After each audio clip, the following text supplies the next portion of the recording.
ondas del electrocardiograma. Vamos a ver su duración, su voltaje, ¿sí?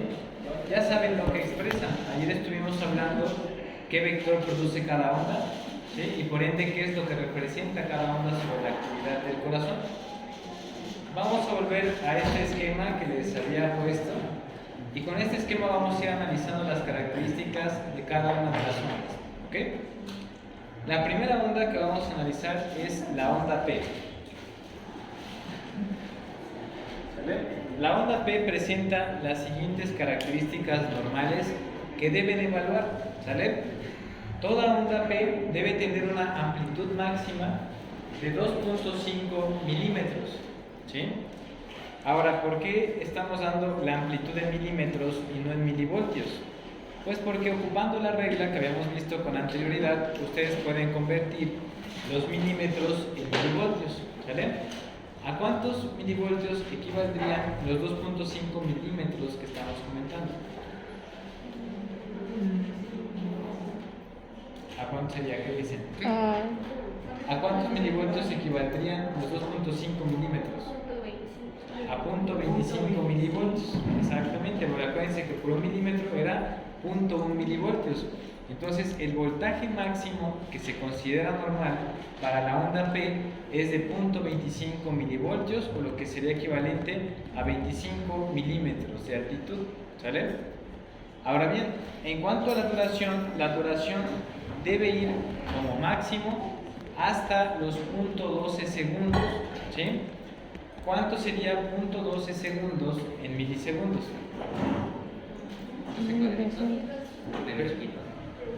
No serían 12 cuadritos. Primero, ¿cuántos milisegundos tengo en 0.12 segundos? 1200. La ardilla ya está toda... ¿Han visto la imagen del cuate este que fue quiropráctico y le tronaron el cuello? Ay, Así sí. está su ardilla ahorita. Sí. La agarré y yo, ¿cuánto es 2.2 segundos en milisegundos? Bien tronado el cuello. Entonces, 120 milisegundos. ¿Vale? Miren, cuando quieran convertir segundos a milisegundos, fíjense bien, aquí está 0.12, ¿no? Para convertir a milisegundos solamente agréguenle un 0 acá y borran lo demás, ¿sale? Entonces 120 milisegundos, ¿sale? Ahora bien, 120 milisegundos, ¿a cuántos cuadros pequeños equivaldría? A 3. Entonces, ¿cuál debe ser la duración máxima en el eje de las X? 3 cuadritos, ¿sale? Entonces, les voy a ir poniendo acá lo que acabamos de comentar.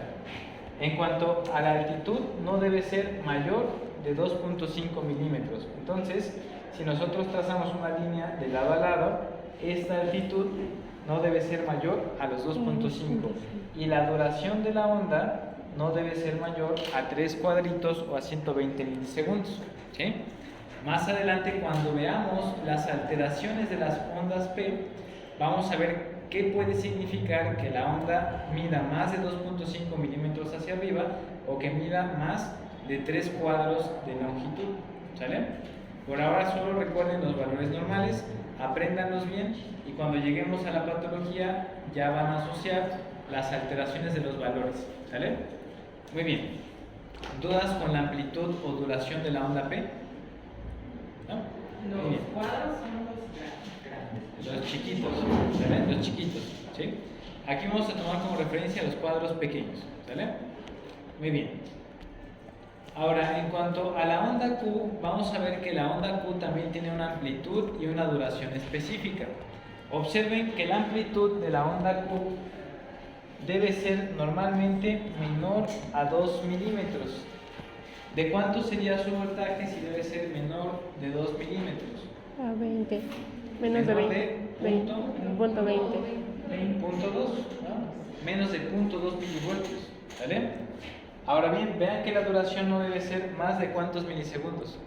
Más de 40, ya saben que es bien rápido si le ponen aquí 0 y le borran lo demás, ¿sale? Entonces, 40 milisegundos, ¿a cuánto equivale? A un cuadrito pequeño, ¿sale? Entonces, la onda Q no debe tener una duración mayor a un cuadrito pequeño, ni una amplitud mayor a 2 cuadritos, ¿sale? ¿Hasta ahí vamos bien?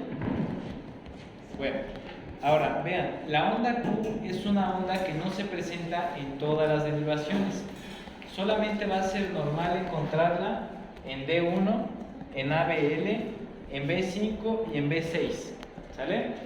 Si la encuentran en otra derivación, se denomina onda Q patológica, ¿sale? Y también vamos a tener una onda Q patológica cuando mide más de 2 milímetros de amplitud o dura más de 40 milisegundos, ¿sale? Y aquí sí les adelanto un poco. Una Q patológica nos habla de un infarto que pasó, ¿sale? Un infarto viejo. Pacientes que tengan onda Q con más de esas medidas o tengan onda Q en otra derivación que no sea D1, ABL, B5, B6, es probable que haya tenido ya en el pasado un infarto, ¿sale?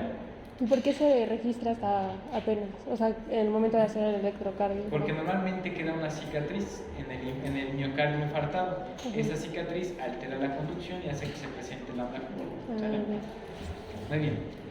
¿Hasta aquí alguna duda con la onda Q? Vamos a ver a la siguiente onda. La onda R, ¿sale? De la onda R solamente vamos a decir cuál es su amplitud, porque ahorita vamos a ver qué pasa con su duración, ¿sale? La onda R tiene una amplitud muy variable, puede ir desde los 5 hasta los 25 milímetros. ¿De cuánto a cuánto podría ir su voltaje si va de los 5 a los 25 milímetros? De 0.05 a De 0.5 a 2.5 milivoltios, ¿sale? Entonces es una onda de un buen voltaje, ¿sale? Ahora bien, ¿por qué no hablamos de su duración? Porque la duración de la onda R normalmente no se toma aislada, ¿sí? La onda R, su duración se toma junto con la onda S y la onda Q, hablando del complejo QRS, ¿sale? Si no existe onda Q, entonces el complejo QRS realmente no sería QRS, sino que sería complejo RS, ¿sale? Y ese va a tener una duración que toma en cuenta a las dos ondas, ¿sale? Entonces es muy raro tomar la duración de la onda R por separado, al igual que la de la onda S. Lo más común es abarcar las tres ondas que forman el complejo y establecer una duración para las tres en conjunto, ¿vale? Ahora bien, con la onda S ocurre algo muy particular. Fíjense bien, para poder saber si la onda S es normal, tenemos que hacer lo siguiente. Cuando nosotros sumamos la onda S más profunda en alguna de las derivaciones que observemos, principalmente en las precordiales, y le sumamos la onda R más alta en alguna derivación, ¿sí?, precordial o en los miembros, lo más común es que sean las precordiales, ahí es donde más fácil se puede ver esto, ¿vale? La suma de la onda S más profunda que encontremos en las derivaciones precordiales más la onda R más alta que encontremos en las mismas derivaciones no debe ser mayor a 35 milímetros, ¿sale?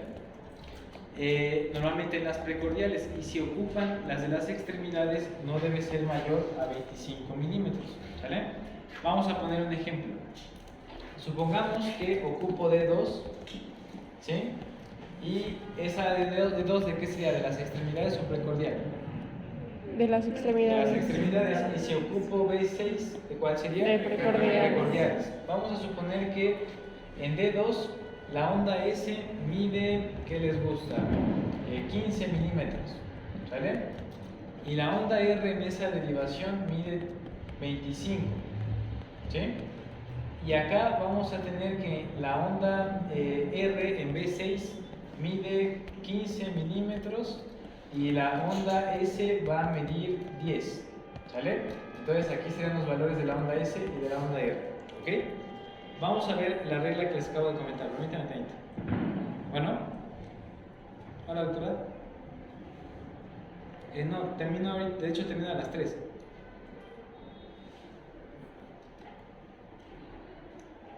Perfecto, doctora. Muchas gracias. Hasta luego. Muy bien. Entonces, como les decía, estos son los valores de R y S, ¿sale? La regla nos dice, para que la onda S sea normal, ¿sí?, si yo ocupo las derivaciones de los miembros, la suma de la S más alta en esa derivación más la R no debe ser mayor a 25 milímetros. Entonces vamos a ver cuánto vale aquí, sí, 40. La suma de las dos, ¿cuánto sería? 40. 40, entonces ¿qué quiere decir? Que mi onda S no es normal, ¿sabes? Si yo lo ocupo en las derivaciones precordiales no debe ser mayor a 35 milímetros.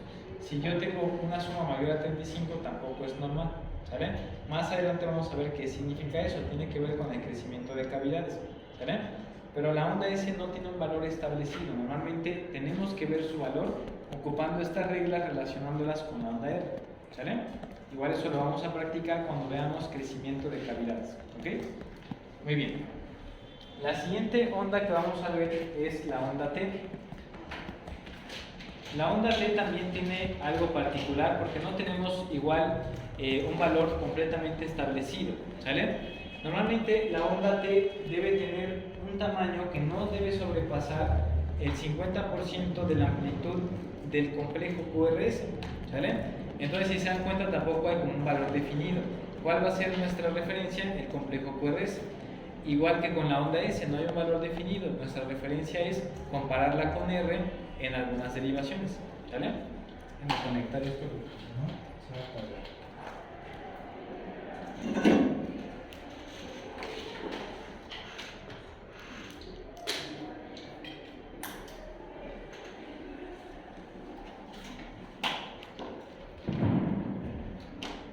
Muy bien, entonces la onda T ya saben, no debe ser de altura más del 50% del complejo QRS. Si mide más del 50% con respecto al QRS es anormal, ¿vale?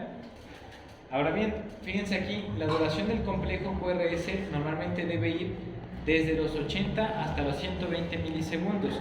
Eso quiere decir que de aquí hasta acá no debe haber más de cuántos cuadros pequeños. Si el tope mayor es 120 milisegundos. De 3. No más de 3, exactamente. Todo este conjunto de ondas se debe producir en no más de 3 cuadros pequeños.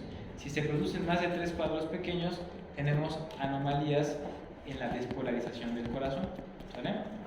Más adelante vamos a ver algunos síndromes como el síndrome de Wolff-Parkinson-White, ¿sale? Que produce un alargamiento del complejo QRS, ¿sí?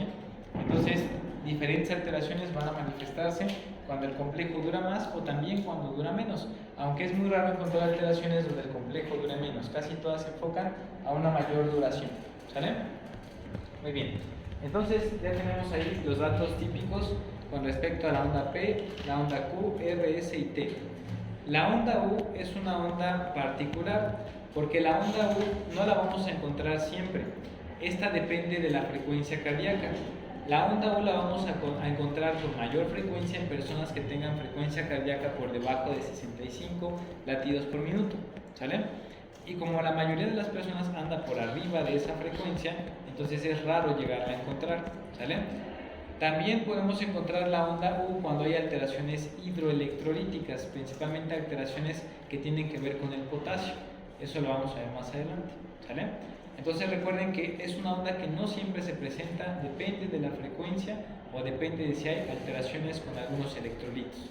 ¿Sí? Sí, una pregunta. Había leído acerca de la onda U y mencionaba que se activaba por las fibras de Purkinje. Entonces, sí tiene relación con lo que dijo de que es de... O sea, solamente las personas como con bajo frecuencia cardíaca se va a activar por lo mismo, lo de la... O sea, ve que nos había comentado anteriormente que la frecuencia iba a ir disminuyendo dependiendo de dónde se activa o algo así. Entonces, ahí hay una anomalía cuando está la onda U ¿o? No, de ahí a lo que se refiere es que la onda U, de hecho todas las ondas se van a producir gracias a la actividad de las fibras de Purkinje, porque son las que van a estimular el tejido miocárdico, ¿no? Por ejemplo, bueno, más a nivel ventricular, las del atrio no tanto, ¿sale? Okay. Pero las del ventrículo, la onda Q, la R, la S dependen de la red, ¿no? Que te va a terminar de despolarizar todo el ventrículo, ¿no? Principalmente la onda R y la onda S que dependen del vector de la pared libre y del clúster basal. La onda T, la U, la mayoría se van a relacionar con esa red subendocárdica, ¿sale? Entonces por eso se refiere a eso. Pero realmente no es que sea específica solo de las fibras de Purkinje, ¿sale?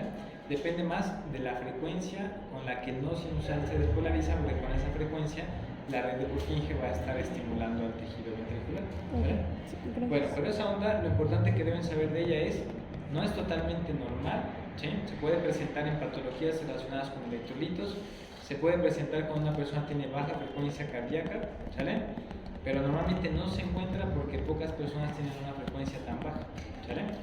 La mayoría de ustedes, si toman su frecuencia, anda como en 70, 75, 67, rara vez tienen 60 o algo así, a menos que estén durmiendo o estén muy tranquilos, ¿no? Muy bien. ¿Dudas con las ondas? Bueno, vamos a ver ahora los segmentos, ¿sí?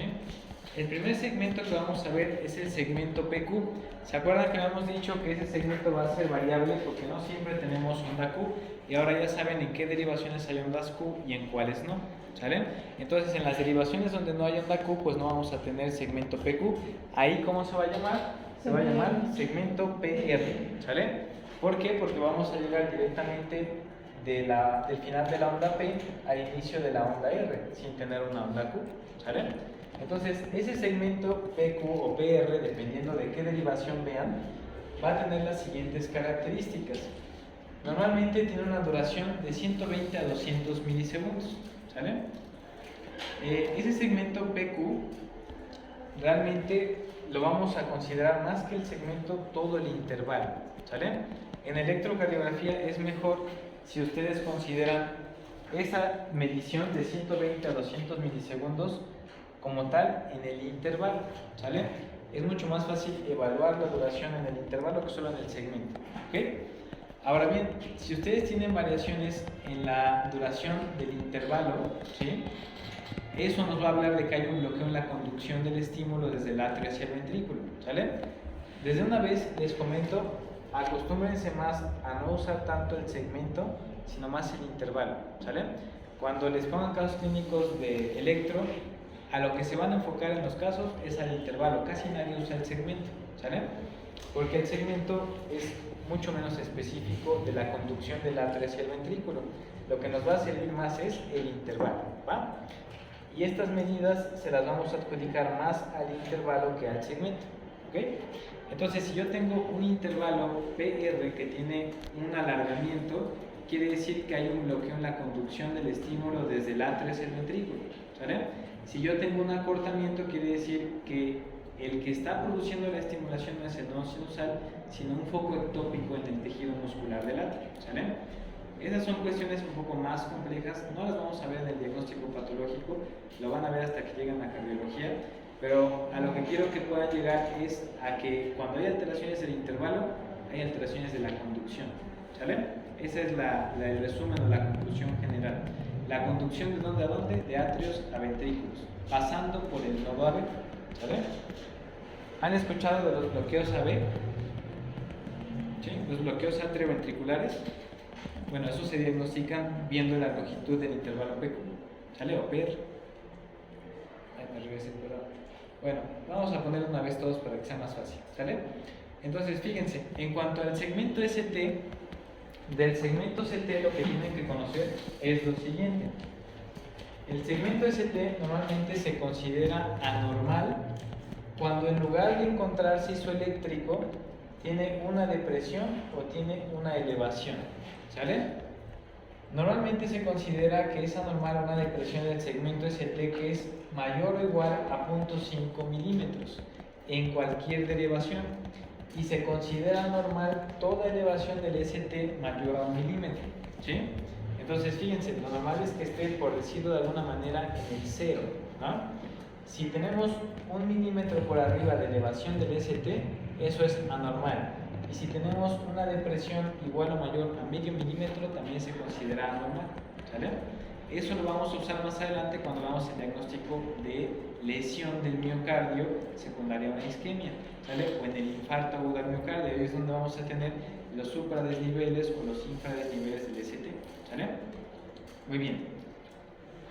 Con respecto al intervalo PQ, ya se los adelanté hace un rato. El intervalo abarca desde el inicio de la onda P hasta el final, ¿sí?, del segmento ST o el inicio de la onda Q, ¿sale? Entonces vean cómo la duración del intervalo para fines prácticos electrocardiográficos se considera la misma del segmento, ¿sí? Porque el segmento está incluido en el intervalo. Entonces, por esa razón conviene más ocuparla del intervalo, porque ya estamos tomando también a la onda P y analizamos todo el conjunto, ¿sale? Y el otro intervalo que tenemos es el intervalo QT. El intervalo QT va a ir desde el inicio de la onda Q hasta el final de la onda T, ¿sale? Y la duración de ese intervalo oscila entre 320 y 400 milisegundos, ¿sale? Si dan cuenta, es el intervalo más largo, ¿sí? Ese intervalo, el QT, depende de la frecuencia cardíaca. Cuando la frecuencia cardíaca se modifica, se va a modificar mucho la longitud del intervalo QT. Por eso es que ese intervalo se tiene que corregir, ¿sale? Y para corregirlo vamos a ocupar esta fórmula, que es la fórmula para corregir el QT, ¿ok? O se le llama el QT corregido. Si se dan cuenta, estamos ocupando ahí algo que se conoce como intervalo RR. El intervalo RR prácticamente hace referencia a la distancia que existe entre una onda R y otra, ¿sale? La distancia que existe entre una onda R y otra representa la distancia entre dos latidos del corazón, ¿sale? Entonces, cuando nosotros vemos el intervalo RR, estamos tomando en cuenta la frecuencia cardíaca. Ahorita vamos a verlo en una imagen, ¿sí? Entonces, en una persona, por ejemplo, en el trabajo yo tenía una compañera que era muy chiquita, pesaba como 45 kilos, y su frecuencia cardíaca normal estaba como en 55. Entonces, ¿se hace evidente esa disminución de la frecuencia en el electrocardiograma? Sí, en el QT, cuando la frecuencia cardíaca es muy baja, el QT se alarga, ¿sale? Y cuando la frecuencia cardíaca es alta, el QT se acorta. Entonces te va a variar mucho la frecuencia, la longitud con la frecuencia. Entonces, para evitar que varíe mucho, hay que corregir el intervalo QT para la frecuencia. Para eso se ocupa el QT corregido, ¿vale? No podemos decir que todos los QT van a medir de 320 a 400 milisegundos, porque si tenemos a alguien con una taquicardia muy grave, el intervalo QT puede ser cortito, ¿sale? O si tiene una bradicardia puede ser muy largo y se puede salir de estos valores. Entonces, los valores que vamos a tomar en cuenta que están aquí, se toman en cuenta hasta que ya se corrigió el intervalo con la frecuencia, ¿sale? Entonces, ahorita vamos a ver unos ejemplos de cómo se hace para que vean la importancia que tiene esa corrección, ¿sale? Bueno, en resumen, vamos a hablar un poquito de todo lo que hemos visto, por si tienen dudas ya para integrarlo, ¿sale? Voy a quitarles todas las marcas y ustedes me van a ir diciendo los datos para que podamos analizarlos, ¿sale? Entonces, la onda P, ¿cuál es el valor en voltaje normal de la onda P? No más de ¿cuánto? De punto 25. No más de 0.25 milivoltios, lo que sería igual a no más de 2.5 milímetros, ¿sale? En cuanto a su duración en tiempo, ¿cuál es el límite establecido para la onda P? De 120 segundos. 120 milisegundos, ¿o cuántos cuadritos pequeños? 3, exactamente. Después vamos a irnos ya en orden, ¿sale? Tengo la onda P, este de aquí es el segmento PQ o PR, pero dijimos que íbamos a tomar mejor el intervalo, ¿sale? Desde el inicio de la onda P hasta el inicio de la onda Q. Ahí va a estar nuestro intervalo P, Q o PR. ¿Cuál es la duración máxima que tiene? De 200. 200 milisegundos. ¿Cuántos cuadros pequeños? 5. Máximo 5, ¿sale? Muy bien. Después tenemos a la onda Q. ¿La onda Q está en todas las derivaciones? No, solamente en algunas. Donde no esté, ¿sí? O donde no deba estar y aparezca, es patológica. ¿De qué nos habla? De un infarto previo. ¿Cuánto debe medir como máximo su voltaje? Máximo 2 milímetros o 0.2 milivoltios. Si mide más, es patológica. Su duración no debe ser mayor de 40 milisegundos, no más de un cuadro chiquito, ¿sale? Si dura más de un cuadro pequeño es patológica y volvemos a lo mismo. Nos da una, información parcial de que a lo mejor el paciente tuvo un infarto antes, ¿sale? Después, la onda R, ¿qué nos importa de la onda R? Su amplitud. Es muy variable, de 5 hasta 25 milímetros, o lo que sería igual de 0.5 a 2.5 milivoltios, ¿vale? Después, la onda S. La onda S, ¿cuál va a ser nuestro punto de referencia para saber si es normal o no?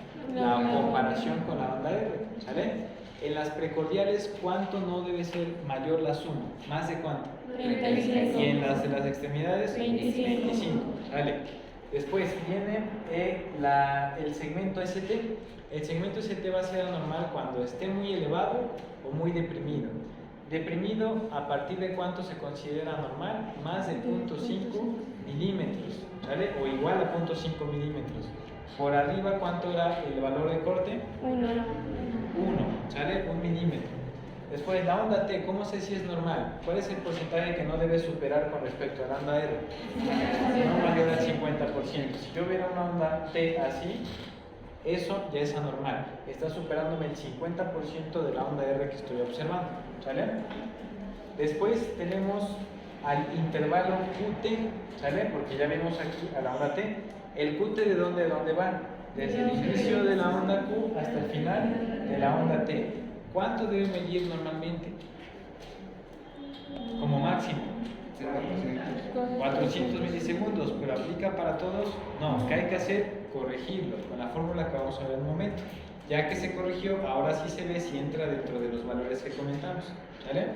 Y por último, la onda U, ¿en quién se va a presentar más? ¿Con qué frecuencias cardíacas? Bajas. Menos de 65 o en problemas hidroelectrolíticos relacionados con el potasio principalmente. ¿Vale? Muy bien, entonces ya tenemos lo básico para poder interpretar el electro. Les voy a mostrar las imágenes que les había dicho de la corrección del intervalo QT. ¿Vale? Entonces, fíjense, la fórmula nos dice que tenemos que hacer lo siguiente. ¿Sí? Les voy a regresar tantito a la otra para que la vean igual, la que les había puesto. Aquí lo que hay que hacer es obtener el intervalo QT en segundos, ¿sí? El que tenemos medido ya en el electro, y eso lo vamos a dividir entre la raíz cuadrada del intervalo RR previo. Fíjense, eso significa lo siguiente. Aquí tenemos el intervalo RR, ¿vale? Esta es una onda R y aquí tenemos otra onda R. Ese es el intervalo, ¿sí? Esa medida del intervalo es la que vamos a ocupar para sacarle la raíz cuadrada, ¿vale? Es lo que tenemos acá. El intervalo RR en segundos, vean, vale 2.2 segundos. Ojo, muy importante que lo expresen en segundos. Ese ya no va en milisegundos, ¿vale? ¿Cómo saben que aquí hay 2.2 segundos? Pues van sumando los milisegundos que hay en los cuadros que encontraron, ¿vale? Entonces ahí tenemos los 2.2 segundos y a eso le voy a sacar raíz cuadrada. Y vean lo que tengo arriba. Arriba voy a tener la medición del QT en ese paciente, ¿sí? Por ejemplo, esta paciente tuvo un QT de 0.44 segundos. ¿Eso sería normal? Sí, ¿no? Uno podría decir, ya mide más de 400 milisegundos, pero ¿qué creen? Está normal. ¿Por qué? Porque ya corrigiéndolo con la frecuencia cardíaca, tenemos un intervalo QT verdadero de 0.3 o de 300 milisegundos. Quiere decir que aunque en este pedazo del trazo midió 44, al arreglarlo con la frecuencia cardíaca que presenta el paciente en todo el electro, digamos que el promedio es de 0.3, ya arreglado con la frecuencia cardíaca, entonces está normal su QT. Por eso es importante que hagan la corrección, porque si nos hubiéramos quedado solo con el QT de este trazo, pensaríamos que tiene anormalidades en la conducción, ¿no? Pero realmente estaba bien, ¿sale? Vamos a poner otro ejemplo para que vean la importancia de la corrección del QT. Ahora, esa paciente que les voy a poner ahora tiene una mayor frecuencia cardíaca. ¿Ya se dieron cuenta que aquí la frecuencia es mayor que la que tenemos acá? En la frecuencia lenta quiero que vean cuál fue el valor del QT. Fue de 0.44, ¿sí? El que nosotros medimos, no el corregido. Fíjense acá el QT medido en esta persona que tiene una mayor frecuencia cardíaca. ¿De cuánto fue el QT? De 40. De 0.4. ¿Se acuerdan que dijimos que lo hacía la mayor frecuencia cardíaca al QT? Lo hacía más corto. Pero ya corrigiéndolo con la frecuencia, fíjense, ese QT no está bien. ¿Ya se dieron cuenta? Ahí tenemos lo contrario. Parecía que estaba normal, en el límite. Pero ya corrigiéndolo por la frecuencia resulta que estaba patológico. ¿Sale? Entonces ahí nos damos cuenta que la frecuencia influye mucho en el QT, por eso siempre hay que corregir. ¿Sale? Vamos a ver un ejemplo más. Fíjense, aquí tengo una frecuencia aún mayor. ¿Sale? ¿Ya se dieron cuenta de cuánto es mi QT? De 0.24. ¿Eso sería normal o anormal? Sería anormal si nos quedáramos con ese resultado. Pero como la frecuencia es tan alta, por eso se acortó tanto el QT. Cuando lo corregimos para la frecuencia cardíaca, resulta que está en 0.38 y está normal. ¿Sale? ¿Sí logran ver la importancia de esto? ¿Sí? Sale. Entonces, cuando tengan un electro, no se queden con el QT que midieron ustedes, siempre corríjanlo para la frecuencia cardíaca. ¿Cómo lo van a hacer? Midiendo el intervalo RR en segundos, le sacan la raíz cuadrada y luego dividen el QT que ustedes midieron entre la raíz cuadrada de lo que obtuvieron como resultado. ¿Sale? Muy bien. Entonces, con eso ya tienen las bases para poder interpretar un electrocardiograma. ¿Sí? Me refiero a las bases en cuanto a las características de las ondas, de los intervalos y segmentos, ¿sale? Pero es necesario que sepan cuál es el orden en el que se tiene que interpretar un electrocardiograma. Entonces lo que vamos a ver a continuación, ya después de todos los principios básicos que analizamos, es la rutina de interpretación de un electrocardiograma. Es muy importante que siempre lo hagan en este orden, porque de esa manera no van a omitir detalles. A veces cuando uno recibe un electro, las primeras veces que lo va a uno a interpretar, te enfocas en ver si hay anormalidades y lo ves todo en desorden. Buscas las ondas, luego te regresas por acá, te vas a otras derivaciones, entonces eso hace que sea complicado que vean algún error. Así que el orden recomendado es el siguiente. Lo primero que tienen que hacer en un electrocardiograma cuando lo vayan a interpretar es identificar el tipo de ritmo que tienen, ¿sale? En un momento vamos a ver cuál es el ritmo normal y cómo se reconoce, ¿sale? Después de identificar el ritmo, hay que ver cuál es la frecuencia cardíaca del paciente en el electrocardiograma. Después de ver la frecuencia, vamos a ver cómo está el eje eléctrico. Ahí vamos a ocupar el sistema exaxial y vamos a ocupar la dirección de los vectores que ya comentamos, ¿sale? Una vez que ya vimos cómo es el ritmo, que ya calculamos la frecuencia y que vimos el eje, ahora sí vamos a empezar a analizar onda por onda, segmento por segmento, intervalo por intervalo, para ver si hay anormalidades, ¿sale? Entonces fíjense cómo las anormalidades se empiezan a buscar hasta que ya vieron si hay cambios en el eje, en la frecuencia o en el ritmo, ¿sale? ¿Por qué les digo esto? Porque imagínense que su ritmo no es normal y su paciente tiene una arritmia, ¿sí? Si su paciente tiene una arritmia, va a ser muy difícil que puedan valorar todo lo demás, ¿vale? Si se van después a la frecuencia, ¿sí? Si no ven la frecuencia cardíaca, entonces no van a saber si su frecuencia está influyendo en el diagnóstico que ustedes observan en el trazo, ¿vale? El eje, si su eje está desviado, van a tener anormalidades desde ahí, entonces hay que enfocarnos en ellas antes de ver las anormalidades en las ondas, ¿vale? Entonces primero enfocamos la atención a esos tres puntos. Ya luego vemos si hay anormalidades de la onda P, si hay anormalidades del intervalo PQ o PR. Después, cuáles son las características del complejo QRS, si hay alguna alteración, si hay alteraciones del segmento ST o el intervalo QT, y al final si hay alteraciones de la onda T, ¿sale? Entonces, esa es la rutina sugerida para poder interpretar cualquier electrocardiograma. Siempre seguir ese orden, ¿sale? ¿Alguna duda hasta acá? ¿De aquí qué saben hacer ustedes?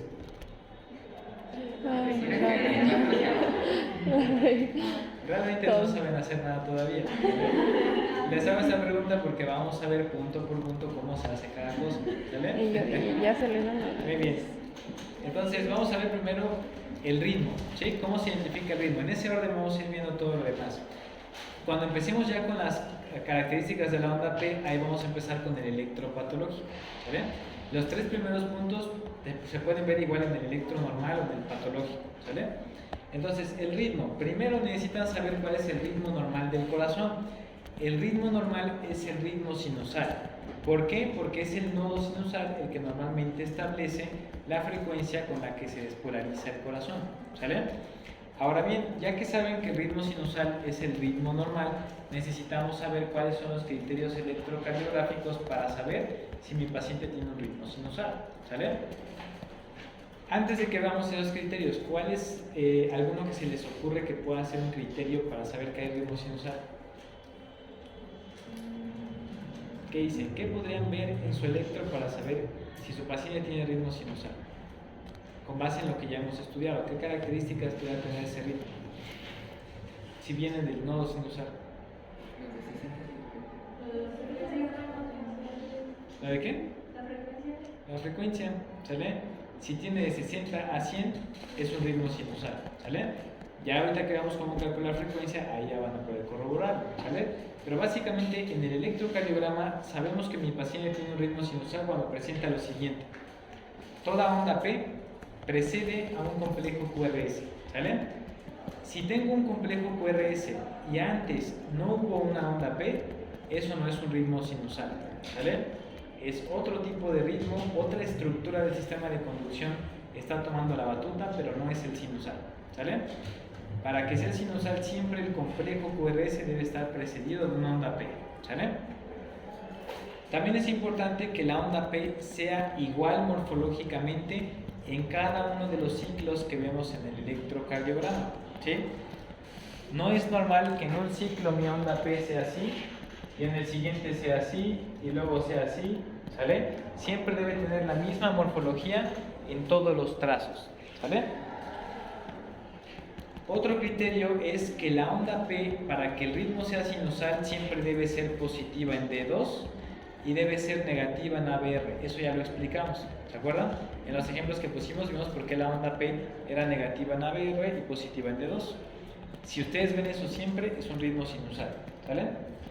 También el intervalo PQ o PR es constante, es decir, que en cada trazo van a tener siempre su segmento PR o intervalo PR después de la onda P, ¿sale? Siempre se va a encontrar después. Y debe ser normalmente igual o mayor a 120 milisegundos. ¿Se acuerdan que lo máximo es 200? ¿Sí? ¿Por qué no debe ser menor a 120 milisegundos? Porque entonces hay una anomalía de la conducción y quiere decir que el nodo sinusal no es el que está generando el estímulo, ¿sale? O lo está generando, pero hay algún bloqueo que evita que alcance su objetivo, ¿ok? Lo siguiente, la frecuencia cardíaca debe ser de 60 a 100 latidos por minuto, ¿ok? Si tiene esa frecuencia, pues el ritmo es sinusal, ¿sale? Si tuviera, por ejemplo, una frecuencia de 40 a 60 y no tuviera más de 60, ¿quién podría estar llevando el ritmo? El nodo AB, ¿sale? Entonces ahí sería un ritmo AB, ya no sería un ritmo sinusal, ¿sale? Muy bien. Otro dato importante es que el ritmo debe ser regular, ¿sale? Es decir, que la distancia de una onda P a otra debe ser más o menos la misma en cada uno de los trazos que estamos observando, ¿sale? ¿Hasta aquí alguna duda? Bueno, ya tienen todos los criterios porque ahorita los vamos a ver en electro para que veamos si tiene el ritmo o no. Tienen que cumplir siempre todas, ¿verdad? Normalmente debe cumplir con todas. Por ejemplo, si tienes la onda P precedida del complejo QRS, normalmente en la mayoría de los casos la onda P va a ser de la misma morfología. La onda P siempre va a estar seguida del intervalo PQ, ¿sale? Tu frecuencia siempre va a estar entre 60 y 100, o sea que si tú cumples con uno, es muy probable que tengas todos, ¿sale? Están encadenadas. Exactamente, están relacionados entre sí, ¿ok?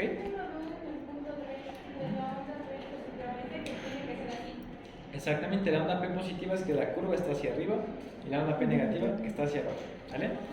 Muy bien. Entonces, ustedes me van a ir diciendo los criterios y en este electro lo vamos a ir revisando, ¿vale? Entonces, ahí tenemos un trazo, si se dan cuenta tenemos D2 y ABR intencionadamente, ¿vale? Para que nos enfoquemos en estas dos derivaciones que son las que más se usan para ver si tenemos un ritmo sinusal, ¿vale? El primer criterio, ¿cuál es? Onda P precediendo el complejo QRS. Exactamente, que siempre debe haber una onda P antes de todo complejo QRS. Entonces, fíjense, tengo aquí una onda P y después tengo complejo QRS. Tengo aquí onda P, de nuevo mi complejo QRS. Y fíjense que en D2 tenemos siempre una onda P antes de un complejo QRS, ¿ok? Acá fíjense en ABR, la onda P ¿cómo es? Es negativa, pero también siempre se encuentra antes de todo complejo QRS, ¿sale? Entonces ya llevamos el primer punto, ¿ok? El siguiente punto, ¿cuál es? La morfología de la onda P debe ser igual en todas. Exactamente, la morfología, la forma de la onda P debe ser igual en cada registro. ¿Esta onda P es igual a esta? Sí. No, la primera no es. ¿Es igual a esta? Sí, ¿Igual a esta? sí. La morfología es más o menos constante, ¿sale? Acá las ondas P son iguales, No, Muy similar. son similares. son muy similares, pero tampoco quieran que sean idénticas. Ah, Que sea bueno. como es el mismo grosor, mientras mantengan la forma, como lo ven aquí, que la forma sea constante, ¿sí? Eso es normal. A lo que se refiere ese criterio es a esto. Que por ejemplo, ustedes vieran aquí esta onda P así y esta onda P la vieran así, ¿sale? Y luego la otra onda P la vieran así, como una letra M, ¿sale? Eso es a lo que se refiere con la morfología normal, ¿sale? Quiere decir que si todas son curvas hacia arriba, así se tienen que ver, ¿sale? Todas curvas hacia arriba, no tiene que cambiar su apariencia mucho entre sí, ¿sale? Muy bien. ¿El siguiente criterio cuál es? Es positiva en derivación 2. Positiva Debe en ser D2 positiva en D2 y y negativa en negativa en ABR, ABR. exactamente, ya lo vimos, ¿no? Ya vieron que aquí siempre es positiva y acá negativa, ¿ok? ¿Cuál sería el siguiente criterio? La del intervalo PQ debe ¿El ser intervalo qué? PQ o PR. ¿Ok? El intervalo siempre va a estar presente, el intervalo PR o PQ, ¿sale? Aquí, ¿qué tendríamos? ¿Intervalo PR o PQ? PR, ¿sale? No tenemos onda Q, es un intervalo PR, porque estamos en D2 y en D2 normalmente no hay onda Q, ¿sale?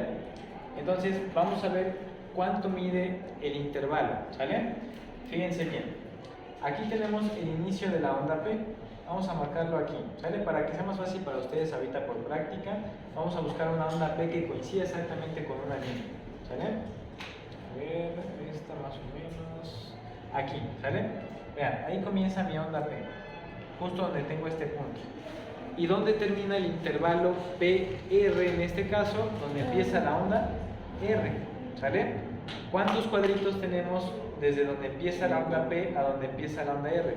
1, 2, 3, 4, 5. ¿Es normal? Sí, porque no debe ser mayor a 5 cuadros. Lo máximo son 200 milisegundos, ¿sí?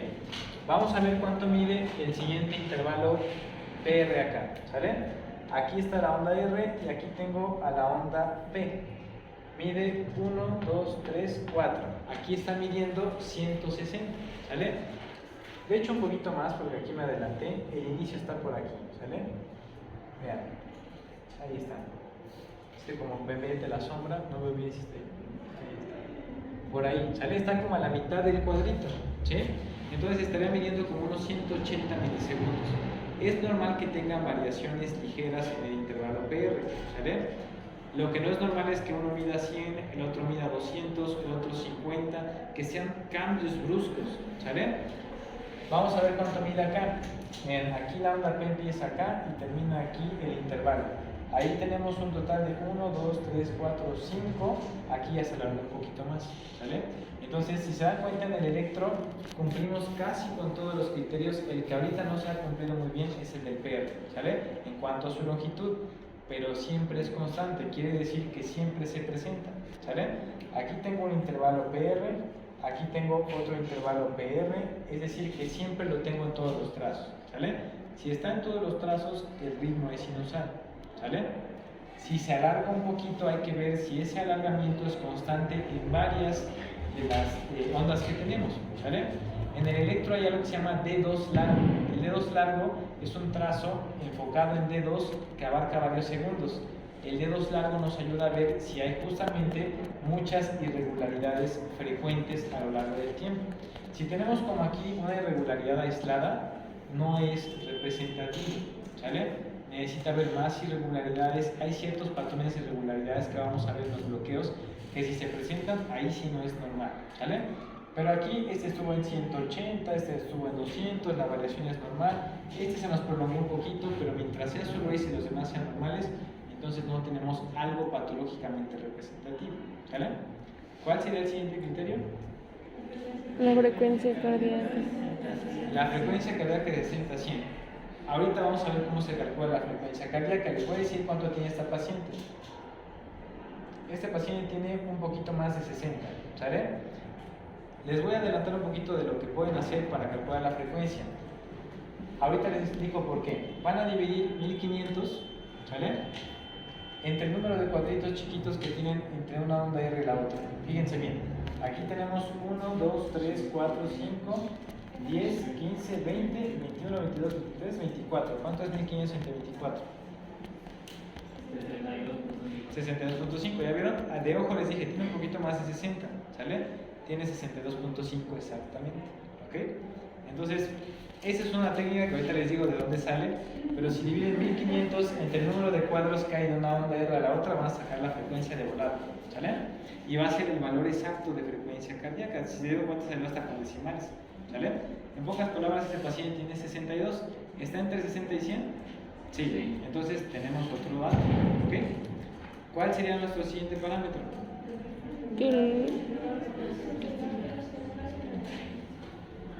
No lo escuché como Los intervalos PP son similares.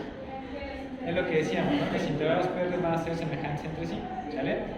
Pueden variar un poquito, no deben ser exactamente idénticos. Ahora, ¿por qué no son exactamente idénticos? Porque en el corazón tenemos algo que se llama variabilidad de la frecuencia cardíaca. Y la variabilidad de la frecuencia cardíaca depende de qué parte del sistema nervioso autónomo gobierna en el corazón, ¿sale? Hay personas que tienen un predominio simpático, otras que tienen un predominio parasimpático y otras que tienen un predominio mixto, ¿sí? Entonces el corazón siempre va a estar fluctuando, nunca va a tener la misma frecuencia en el mismo tiempo. Si se toman, por ejemplo, la frecuencia ahorita en 5 minutos va a ser otra, ¿sí? Hay variabilidad de la frecuencia. Esa variabilidad de la frecuencia depende del sistema nervioso autónomo y esa variabilidad es lo que hace que algunos intervalos puedan ser ligeramente mayores o menores con respecto a otros, ¿vale? Pero ya dijimos que hay criterios específicos que nos dicen si varía de esta manera, eso es patológico, ¿vale? Y es lo que veremos más adelante, ¿ok? ¿Dudas con los criterios para establecer el ritmo sinusal? ¿No? Muy bien. Vamos a terminar con el cálculo de la frecuencia cardíaca, que ya les adelanté un poquito, ¿sí? Tengo una duda. No importa que como que vaya así y el otro vaya recto. Allá en cuanto a la altura, Sí. No, puede variar un poquito aquí el registro. Fíjense, la línea isoeléctrica normalmente se está manteniendo así, ¿no? Vamos a ver si me sale, ¿no? A seguirla. Se las pongo de aquí hacia acá para que no me estorbe la sombra. Vean, vamos a unir todas las líneas isoeléctricas para que vean si están al mismo nivel. Observen que no están al mismo nivel, se hace así como que se va ondeando un poco. Eso es intrínseco del registro de los electrodos, ¿sí? Si su paciente se mueve un poco, ¿sí? Si hay algún objeto que causa interferencia, eso puede hacer que la línea isoeléctrica se modifique, ¿vale? Porque los electrodos que captan la actividad eléctrica en la superficie pueden captar ruido eléctrico ambiental, ¿sí? Entonces eso hace que fluctúe un poco la línea isoeléctrica, ¿vale? Muy bien. Ahora, ¿se acuerdan que hace un rato dijimos que había desniveles del segmento ST? Con esto tenemos que buscar un punto de referencia para saber si sube o baja, ¿sale? El punto de referencia es este punto que tenemos aquí. Observan esta parte de aquí donde se termina la onda S y empieza la T. Tenemos este punto.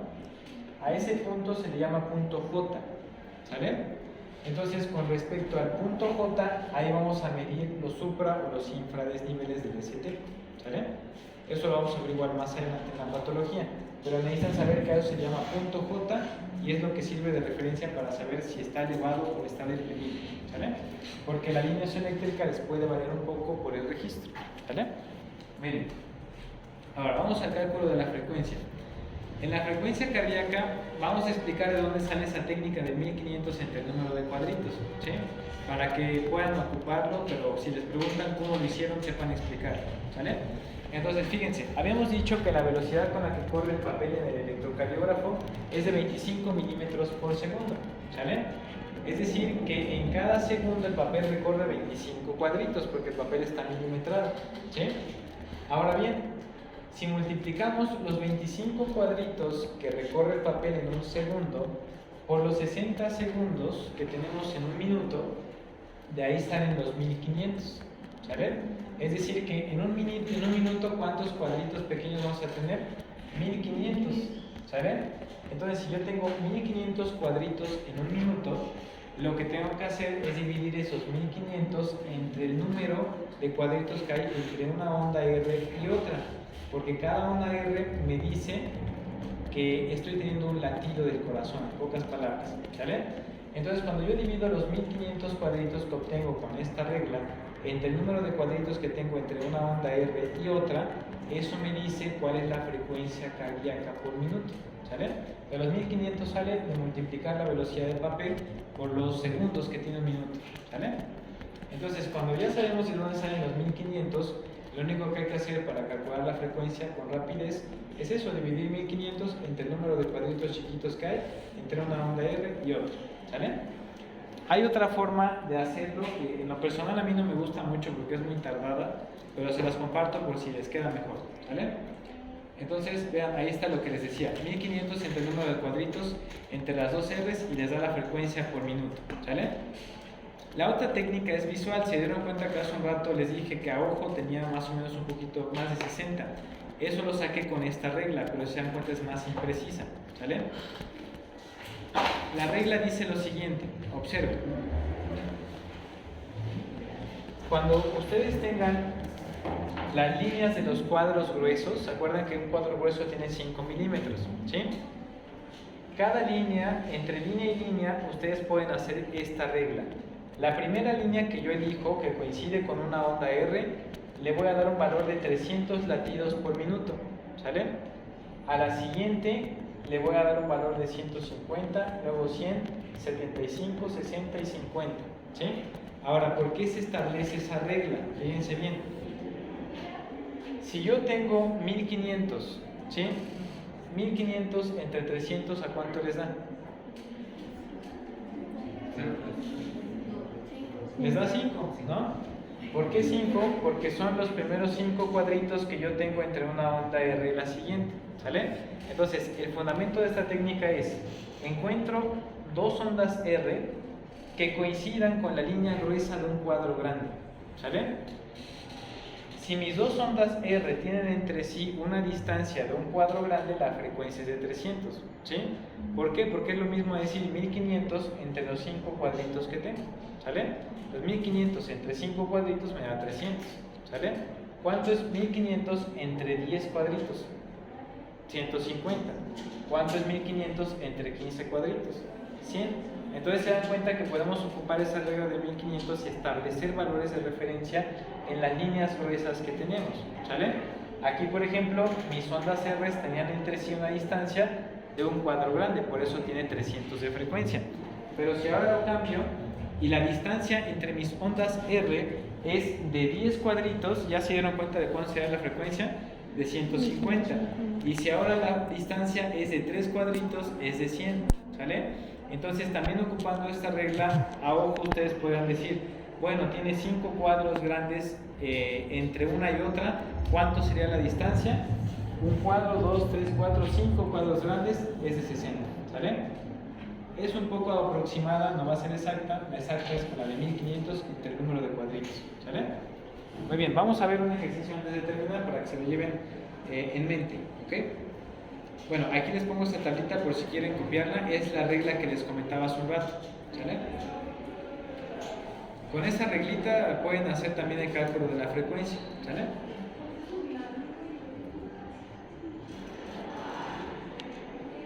Muy bien, entonces fíjense en este ejemplo, ¿ok? Me voy a adelantar tantito. Vamos a ver este de aquí, ¿sale? Vamos a agarrar el D2 largo. El D2 largo es el que está acá. ¿Se acuerdan que les dije que es el que más vamos a usar? ¿Sí? Fíjense, aquí es una derivación de 2 que abarca todo esto. En vez de tener solamente un pedacito de D2 como el que tenemos aquí, ¿ya? Este pedacito, lo que hago es alargar la derivación en el tiempo para tener más actividad eléctrica para valorar, ¿sale? Entonces, fíjense, ocupamos la regla que les mostré hace un rato de los cuadritos que hay. ¿Qué frecuencia tendría este paciente? Fíjense aquí, tenemos en D2 la onda R coincidiendo con una línea gruesa, acá, y aquí está la siguiente que también casi coincide con esa línea gruesa. ¿De cuánto sería su frecuencia? Tenemos 1, 2, 3, 4 cuadros grandes. 300. Bueno, sería de 75, con la regla que vimos hace un rato, ¿sale? Acuérdense que iba, la primera de aquí, el primer cuadro grande sería 300, ¿sí? El siguiente cuadro sería 150, después el tercero sería 100 y el otro sería 75, ¿sale? Entonces tiene una frecuencia aproximada de 75, ¿sale? Esa es la regla que vimos la segunda. La primera regla sería más exacta. ¿Cuántos cuadros tengo? Aquí tengo 20, pero se dan cuenta que realmente tengo 21, ¿sí? ¿Cuánto es 1500 entre 21? 75.4, entonces se dan cuenta que es más o menos igual. Ah, 71.4, entonces ahí fue más preciso, ¿ya vieron? Con la regla a ojo nos salió 75, ya con la regla exacta salió 71, entonces por eso me gusta más esa, porque es más precisa, ¿sale? Pero si ya andan así con la consulta, atareados y demás, mira, le echan un ojo y ya vieron si la frecuencia está normal, ¿no? ¿Sale? ¿Alguna duda con esto? Mañana... No, el lunes seguimos practicando cálculo de la frecuencia. Les voy a poner diferentes electros para que practiquen. Y ya luego seguimos con el ritmo, ¿sí? Digo, con el eje, ¿sí? Ya vimos ritmo y frecuencia. Nos falta ver eje eléctrico. Eso lo vemos la otra semana. Y ya luego empezamos con la interpretación patológica, ¿ok? Bueno, repasen lo que vimos de cálculo.